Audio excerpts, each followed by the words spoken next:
Hello, good afternoon, class. Bom, então vamos para mais uma aulinha de English. Bom, na aula passada, alunos do primeiro ano, nós falamos sobre o quê? O modo imperativo. E vamos continuar. Hoje eu quero fazer uma revisão com vocês sobre o modo imperativo. Então vamos relembrar o que é mesmo o modo imperativo. Bom, só lembrar da palavra imperador. O que o imperador faz? Dá ordens, né? Manda e desmanda. Então, esse modo, do imperativo também ele acontece assim. Mas ele é feito de que forma? Como é que os verbos ficam no modo imperativo? Bom, o verbo ele fica no infinitivo. Quem lembra? Bom, o infinitivo em português é feito com o quê?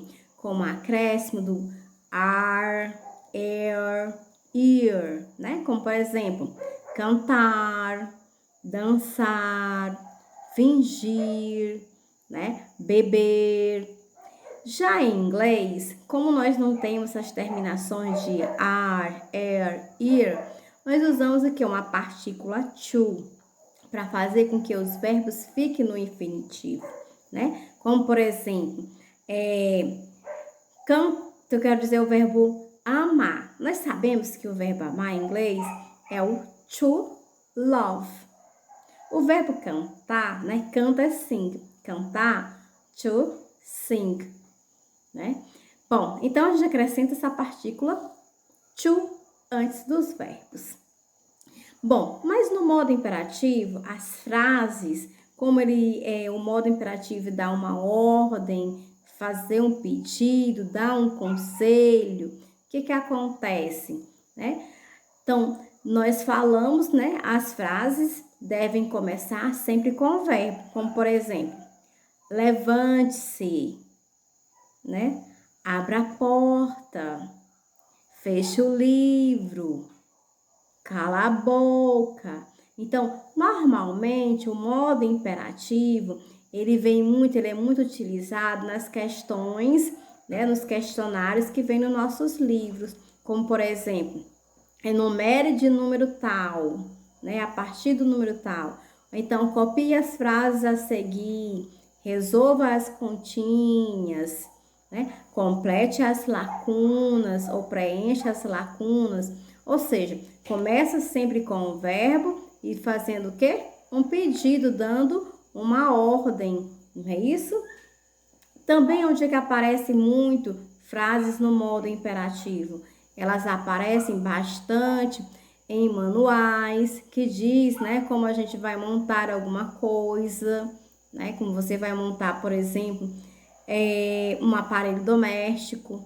Então, todas as instruções, elas são usadas o quê? No modo imperativo, certo? Como fazer um bolo, uma receita, a receita ela vem o quê? No modo imperativo, dizendo, como você deve preparar, o modo de preparo, ele diz qual é o primeiro passo, qual é o segundo passo, e assim até finalizar. Ou seja, as instruções, em gerais, elas são o quê? Escritas no modo imperativo, tá certo?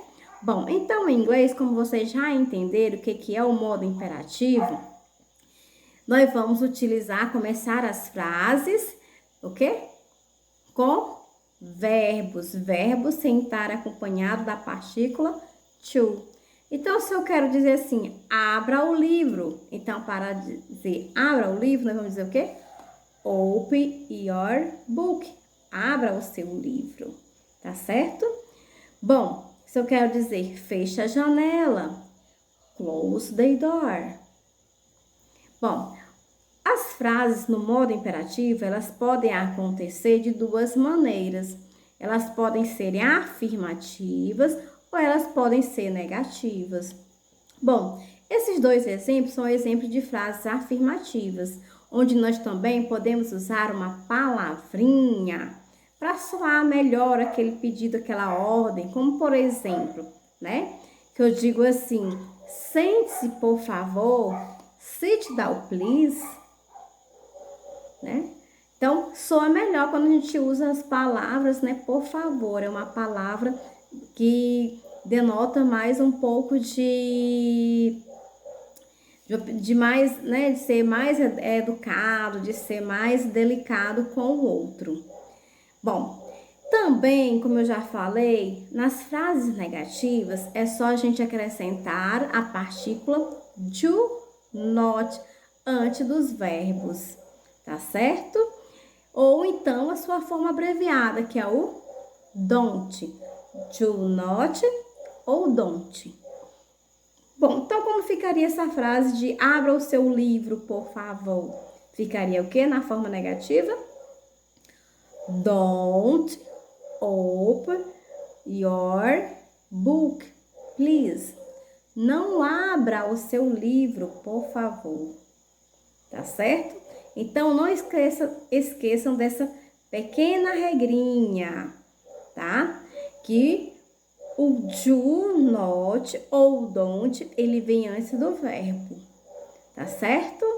Bom, as frases no modo imperativo, como eu falei, elas devem começar com um verbo. Mas também, como eu já falei, para soar uma forma mais educada, menos rude, ele utiliza a palavra por favor, que é please. E esse please, ele pode vir também no início da frase, né? Abra o seu livro. Eu posso dizer, por favor, abra o seu livro. Então, please, open your book. Ok?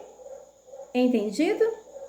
Bom, então agora eu vou deixar, né, um questionáriozinho aí para que vocês possam colocar em prática essa questão do modo imperativo nas suas duas formas, na forma afirmativa e na forma negativa, tá bom?